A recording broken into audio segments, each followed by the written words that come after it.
గత 10 ఏళ్లలో ఎన్నడూ లేని విధంగా దావోస్ పర్యటనలో తెలంగాణ రాష్ట్రాన్ని రిప్రజెంట్ చేసి 1,78,950 కోట్ల ఇన్వెస్ట్మెంట్ని తెలంగాణ రాష్ట్రానికి తీసుకొని వచ్చి రైజింగ్ తెలంగాణకి ఒక డైరెక్షన్గా ఒక గేమ్ చేంజర్ లెక్క వ్యవహరించి ముందున్న తెలంగాణ రాష్ట్ర గౌరవ ముఖ్యమంత్రి రేవంత్ రెడ్డి గారికి, అదేవిధంగా ఐటీ శాఖ మంత్రివర్యులు శ్రీధర్ బాబు గారికి, రైజింగ్ తెలంగాణ యావత్ బృందానికి, తెలంగాణ రాష్ట్ర ప్రజలందరి పక్షాన, విద్యార్థుల పక్షాన, ముఖ్యంగా తెలంగాణలో ఉన్న యువత పక్షాన ప్రత్యేకంగా మీకు కృతజ్ఞతలు తెలియజేస్తున్నా. ఈరోజు కాంగ్రెస్ ప్రభుత్వము, కాంగ్రెస్ పార్టీ చేస్తున్న ఒక డెవలప్మెంట్ని, మేము ఏదైతే ఇస్తా అన్న గ్యారంటీని ఇంప్లిమెంట్ చేస్తుంటే దీన్ని తట్టుకోలేక, జీర్ణించుకోలేక ఒక కడుపు మంటతోటి దీనిపైన విషం చిమ్మే ప్రయత్నము బీఆర్ఎస్ పార్టీ నాయకులు కల్వకుంట్ల తారక రామారావు గారు చేస్తున్నారు.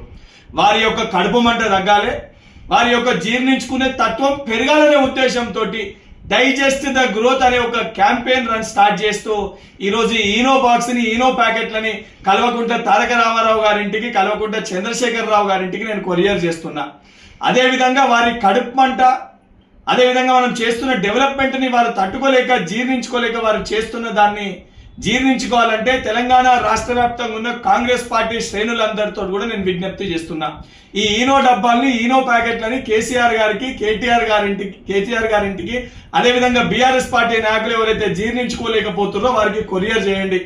కనీసము మనం చేస్తున్న డెవలప్మెంట్ని జీర్ణించుకునే తత్వాన్ని ఈనో ప్యాకెట్ల ద్వారా వారు కొంచెమన్నా జీర్ణించుకుంటారు. దానితో పాటు మేము చేస్తున్న సంక్షేమాన్ని తట్టుకోలేక నోటికొచ్చినట్టు బీఆర్ఎస్ పార్టీ నాయకులు మాట్లాడుతున్నారు.